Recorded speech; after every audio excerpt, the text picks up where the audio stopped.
masyarakat yang kami muliakan, para pengurus Dewan Kemakmuran Masjid Jami Al-Jihad beserta para jamaah yang saya muliakan pula.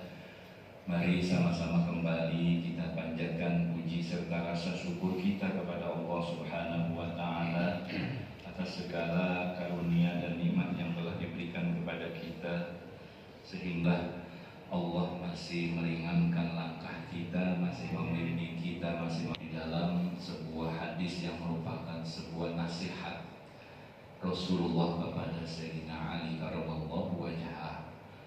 Begitu kata Nabi, ya Ali, wahai Ali, lamma khalaqtul jannah, ketika Allah Subhanahu wa Ta'ala menciptakan surga, faqalatil jannatu, kemudian surga bertanya kepada Allah, lima khalaqtani ya Rabb, buat siapa sih aku diciptain ini, kata surga. Faqala, kemudian Allah menjawab,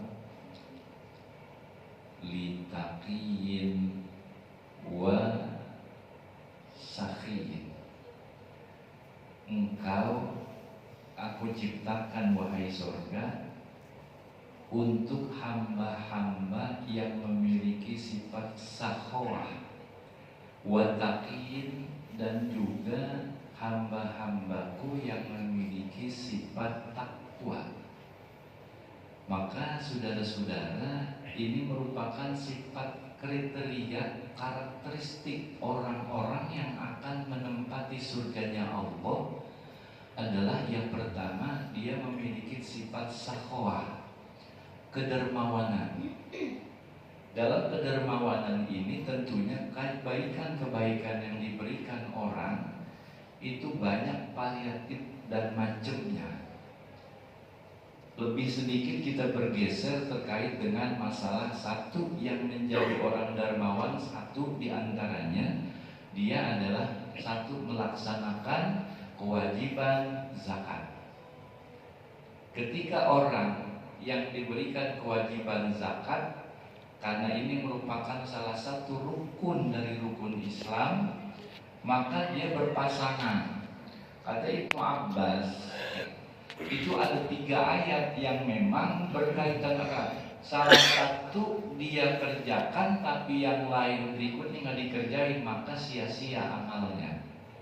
Salah satunya adalah atiullaha wa atiur rasul. Kita diperintahin takwa, taat kepada Allah dan taat kepada Rasul. Kalau taat doang kepada Allah, taat kepada Rasul, sama juga bohong. Kemudian kita juga mengambil ayat yang lain, aniskunli, bersyukurlah kalian kepadaku, wali walidaika, bersyukur kepada Allah, tapi juga kita berbakti kepada kedua orang tua, amal kita juga sia-sia. Yang ketiga adalah aqimis shalah wa atuz zakat. Dia puasa tapi dia melaksanakan sholat tapi nggak bayar zakat, maka sholatnya juga nggak diterima. Ini terkait dengan masalah kedermawanan. Ada 3 hal yang memang kita jadikan sebagai acuan, terutama yang banyak sekali ya ditekankan di bulan suci Ramadan. Yang pertama adalah zakat. Ya, zakat. Kemudian yang kedua adanya sedekah, dan yang ketiga adalah infak. Bahkan nanti ada yang namanya fidyah. Terkait dengan masalah zakat ini, ya, merupakan yang disebut az-zakatul wajibah, zakat yang wajib untuk dikeluarkan. Ya, ini termasuk ruknun salisun, rukun yang ketiga dari rukun Islam. Ya. Tajibu 'alal muslimi, yang memang wajib tuh bagi orang muslim untuk mengeluarkan zakatnya, terutama zakat mal. Buat siapa? Idza manakan nisab, manakala dia sudah sampai nisab. Ya, ini kaitannya dengan zakat mal. Ya. Nah, ini ya miqdaru ya mu'ainin minal mal, ya ukuran takaran tertentu dari harta yang dikeluarkan. Bahkan disebut juga yang namanya zakat yang wajib dikeluarkan itu disebut dalam Al-Quran sebagai shodaqatul wajibah. Innamas shodaqatu lil fuqara'i wal masakin dan seterusnya. Itu merupakan kewajiban yang mencirikan tipikal orang-orang yang sakhwah melaksanakan daripada zakat, terutama zakat mal. Nah, termasuk juga di lain ayat, khudz min amwalihim shadaqatan tutahhiruhum wa tuzakkihim biha wa sholli alaihim in sakanun lahum. Ya, itu dalil termasuk kaitannya dengan zakat. Jadi ciri orang yang memang termasuk ahlul jannah itu disifati orangnya dermawan. Salah satunya orang yang memiliki punya harta, ya. Artinya dia memiliki daripada harta yang memang untuk dikeluarkan. Adanya nisab kalau zakat mal. Kemudian juga adanya apa? Haul, sudah sampai 1 tahun. Nah, itu yang pertama. Kemudian yang kedua, saudara-saudara, yang disebut dengan sodakoh. Kalau zakat ini merupakan satu kewajiban, kalau sodakoh bukan merupakan kewajiban, tapi merupakan sunnah dan mustahabah. Yang disunnahkan dan waktunya juga tidak tertentu. Jadi kapanpun, ya, kalau zakat itu ada ketentuannya dan waktunya, ada waktu-waktunya. Ya. Dan ini diambil dari kata sidqun. Sodakoh itu diambil dari kata sidqun, maknanya jujur, benar, dan tulus. Maksudnya apa?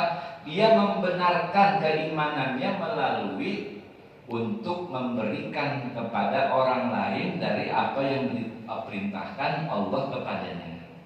Nah, ini pengertian sedekah, ma yukhrijuhul muslimu tawa'iyatan taqarruban ilallah. Ya, jadi segala sesuatu yang dikeluarkan oleh seorang muslim tawa'iyatan sebagai bentuk ketaatan, taqarruban sebagai bentuk taqarrub yang sifatnya sunnah, ya.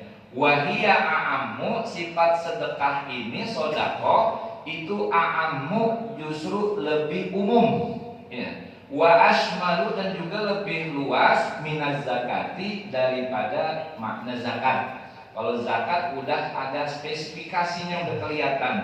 Kalau sodakoh dia sifatnya lebih luas dan juga lebih umum. Dan hukumnya juga ini mustahabbah, disunnahkan dan dianjurkan. Ya, ini wa anwa'uhu, macam-macam dari sodakoh itu banyak. Ya, la taqtasiru alal mal, yang memang bukan hanya terbatas pada harta benda aja. Ya, bukan pada harta aja. Tapi juga termasuk apa? Al kalimatut thayyibatu sedekah. Apa namanya? Kalimat-kalimat yang baik sedekah, ya. At-tasbihah sedekah. Kita zikir, kita wirid, itu merupakan bagian dari sedekah. Kan infak. Infak ini dikatakan al-mustalahul 'am, lebih umum lagi. Ya. Yashmulu 'ala ma yukhrijuhul insanu min mali. Termasuk setiap apa yang dikeluarkan dari harta bendanya. Jadi kalau misalnya sodakoh itu cakupannya lebih luas, diperkecil lagi dengan infak. Ya, infak ini memang lebih kecenderungannya itu pada harta benda. Ya, sawaun kana wajiban au tatawuan, sama aja nih kaitannya dengan infak yang sifatnya wajib maupun sifatnya sunnah. Jadi perbedaan dengan sodakoh, kalau misalnya sodakoh itu lebih luas, ya bukan hanya pada harta benda, tapi kalau infak lebih kepada harta benda. Ya, ini di dalam surah Ali Imran yang memang Allah nyatakan alladzina yunfikuna fis-sarra'i wad-dharra'i wal kaziminal ghaidha wal 'afina 'anil nas. Alladzina yunfikuna, yang berinfak, ya, fis-sarra'i wad-dharra'i. Ini kan merupakan Allah kasih gambaran sifat-sifat daripada orang-orang yang menjadi penduduk surga. Ya, al-muttaqin, uiddat lil muttaqin alladzina yunfikuna, orang-orang yang bertakwa itu sifatnya nanti yaitu digambarkan kehidupan di dunianya adalah alladzina yunfikuna fis-sarra. Emang udah dari dulu dia dalam kondisi susah ataupun kondisi lapang, yang namanya berinfak itu udah menjadi kebiasaannya. Ya, makanya kita dilatih di bulan Ramadan ini ya untuk bagaimana? Untuk bisa berbagi dengan memberikan takjil iftar atau dengan memberikan, itu sama seperti az-zakatul wajibah ya, kewajiban zakat yang wajib dikeluarkan. Mana misalnya kita memberikan nafkah kepada istri, kepada anak, wal walidain, juga kepada kedua orang tua manakala orang tua kita masih ada. Kemudian juga ada yang namanya infak mustahabah ya. Infak mustahabah itu kaitannya dengan kebaikan-kebaikan yang memang kita berikan ya, baik itu nanti buat ke masjid, kemudian ke musola, kepada panti, kepada orang yang membutuhkan. Nah, ini sifatnya mustahabah dan disunahkan. Serta ada lagi yang kaitannya dengan infakul mubah ya. Mubah itu artinya yang memang ya dibolehkan, nggak ngaruh apa-apa. Mana contohnya? Ma yusrifuhul insan ala hajatihi saksiyah, artinya sesuatu yang ditasarrufkan oleh seseorang, yang dibelanjakan seseorang terhadap kebutuhan-kebutuhan daripada orang tersebut. Itu dia mau belanja, mau beli apa, nah itu termasuk kaitannya infakul mubah. Yang terpenting adalah kita dilatih ya, sebagai bentuk perhatian kita untuk membiasakan mempunyai jiwa sosial ya, memiliki jiwa sosial terhadap orang lain. Maka yang tadi itu sifat-sifat sakhawah itu melaksanakan ya, ketika dia punya zakat dikeluarkan, kemudian dia ada infak, ada sedekah dan lain sebagainya. Ini merupakan bagian dari sifat-sifat daripada orang-orang yang ahlul jannah. Kemudian saudara-saudara, hal lainnya terkait juga dengan itu ada yang namanya fidyah. Fidyah ini sebagai bentuk tebusan dari kata fada ya. Fada itu denda atau tebusan yang harus dibayarkan seseorang ya. Artinya juga ini bagian dari bentuk sakhawah. Ketika ada aturan yang mengharuskan dia harus bayar ya, dengan bentuknya apa?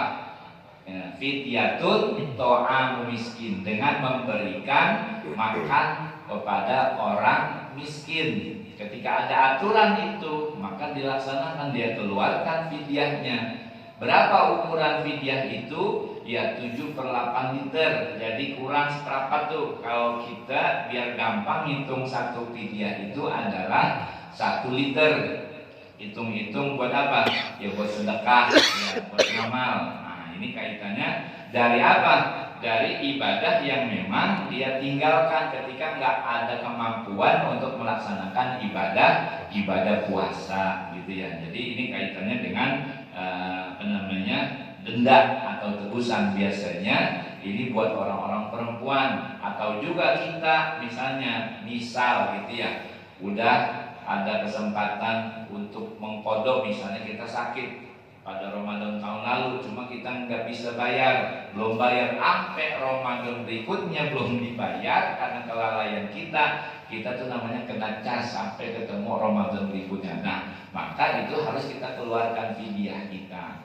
Nah, ini kaitannya dengan masalah-masalah yang berkaitan dengan sakhwah ya, kaitan juga dengan Ramadan ya. Ada yang namanya zakat ya, zakat mal itu dikeluarkan. Kalau zakat kita sudah menjadi hal yang susah yang sudah kita pahami, yang memang nanti juga masalah zakat gaji itu kan masuknya ke dalam sebuah zakat profesi. Bukan. Dia zakat profesi. Dan ini menjadi ikhtilaf sebenarnya. Kalau niaga nanti kaitannya tijarah. Ya. Kalau gaji itu kaitannya dengan profesi. Kalau 4 mazhab dari Imam Abu Hanifah, kemudian Imam Malik, Imam Asy-Syafi'i, dan Imam Ahmad bin Hambal itu inventarisir dari zakat-zakat yang 7 memang nggak ada yang namanya zakat profesi, karena itu nggak masuk syaratnya. Ya. Yang ada itu adalah zakat emas, perak, tijarah, kemudian tambang, kemudian biji-bijian, itu semuanya dibahas. Nggak ada masalah zakat profesi. Cuma kaitannya kemari itu bagi ulama-ulama kontemporer sekarang ya, termasuk Yusuf Qaradawi, itu menjadikan zakat profesi sebagai satu kewajiban yang harus dikeluarkan. Misal gitu ya, profesi dokter. Lah kalau dokter kan gajinya gede banget itu sebulan. Iya. Memang dari satu sisi sebagai bentuk apa ya, untuk mengangkat dan mensejarahkan rakyat dari satu sisi begitu untuk setahun. Kalau emas 85 gram, 1 gram itu kalau misalnya katakanlah sekarang masih berapa ya? 24 juta. Dengan masalah fidyah ya. Fidyah ini kan sama seperti mekanismenya seperti halnya zakat fitrah. Jadi memang untuk kaitannya dengan bentuknya kut, makanan pokok, itu diberikan memang apa adanya dengan beras, gitu ya, dengan beras. Tapi memang ada juga yang namanya satu pendapat biar dia ada lauknya diberikan apa namanya, lauk, ya, ada berasnya setengah, kemudian dibeliin lauknya. Tapi yang Paul yang utama, yang murni itu adalah sebenarnya diberikan langsung berasnya. Ya, diberinya secara utuh begitu. Ya, memang ada yang memberikan satu pendapat apa namanya, memperbolehkan biar ada apa namanya yang dirasa-rasa juga gitu. Ya, tapi memang yang lebih afdol adalah dengan memberikan beras secara utuh. Ya, secara utuh begitu. Sama seperti halnya zakat mal. Zakat mal juga, misalnya ada orang kewajiban zakat mal, dia mengeluarkan 2,5%. Misalnya katakanlah dia punya duit 20 juta, 2,5%-nya dikeluarin tuh. Nah, kemudian dibeliin barang. Justru dengan zakat mal itu adalah bentuknya dalam bentuk uang. Namanya mal, harta, maka itu ya diberikan yang paling utama adalah dengan bentuk uang itu sendiri. Meskipun memang ada yang memperbolehkan dengan barang diberikan sesuatu, tapi yang paling utama adalah dengan memberikan dalam bentuk uang. Kira-kira begitu saja.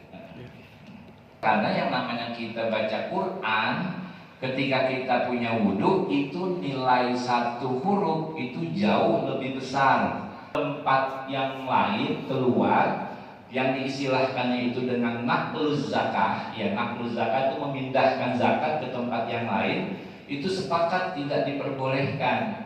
Ya, tidak diperbolehkan.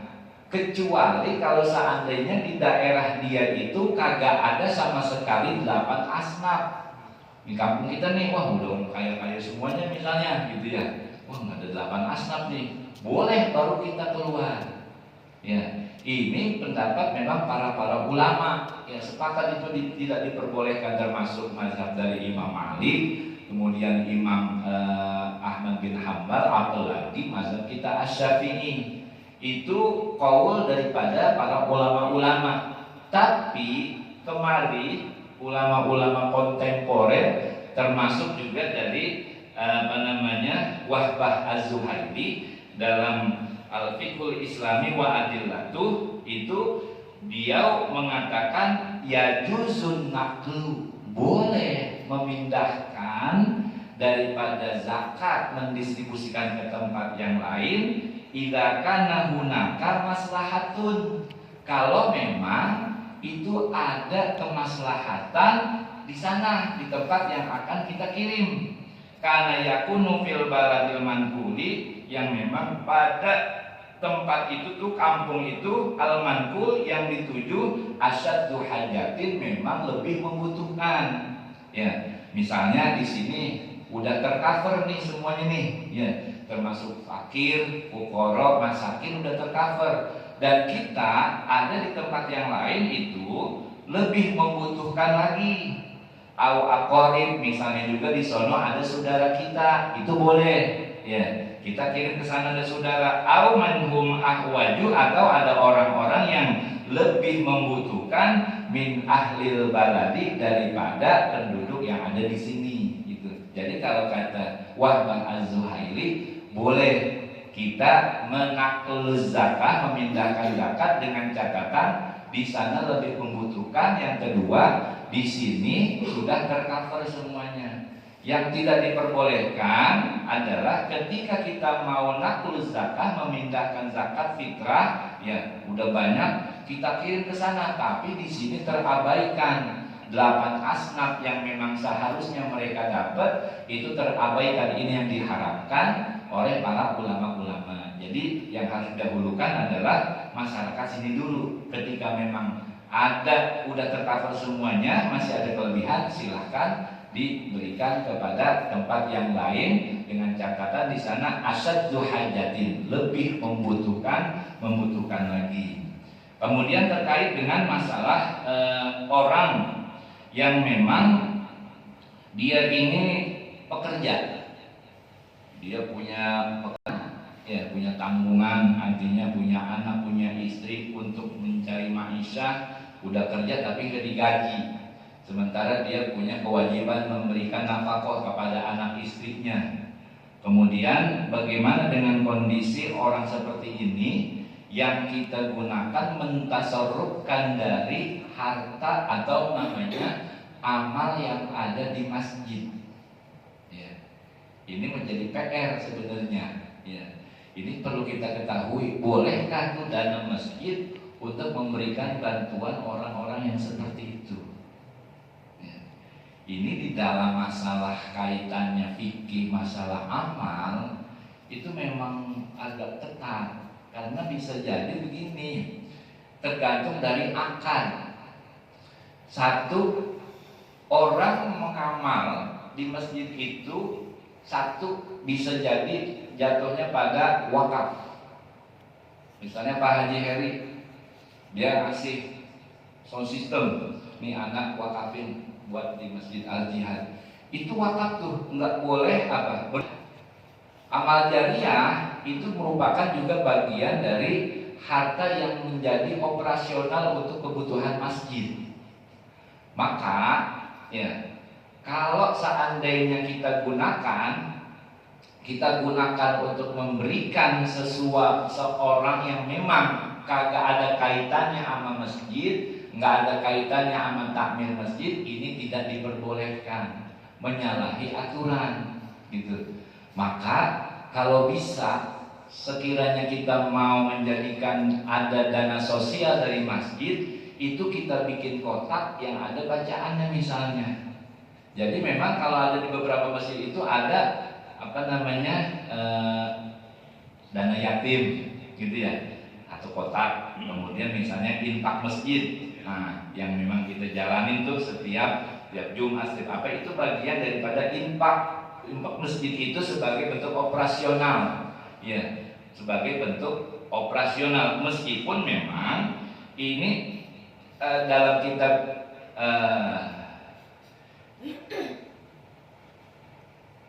Al-Minhaj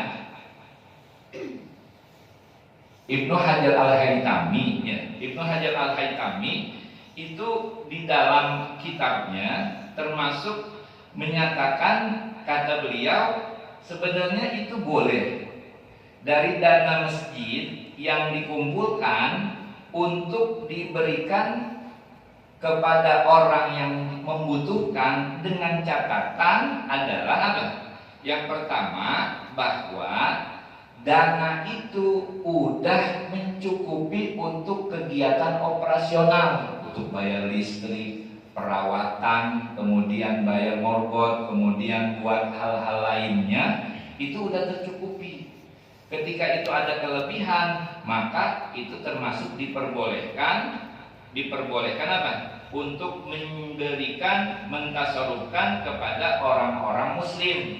Di sini dalam apa yang berkumpul di masjid dari harta itu, yasihu boleh atau sah sorfuhu untuk mentasarrufkan, untuk memberikan kepada orang lain fi masolihil muslimina, untuk orang-orang muslim.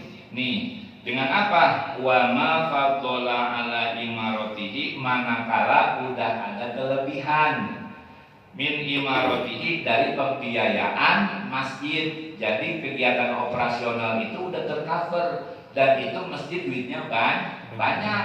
Ya, udah di cover semuanya nih dalam berapa tahun udah ada tuh.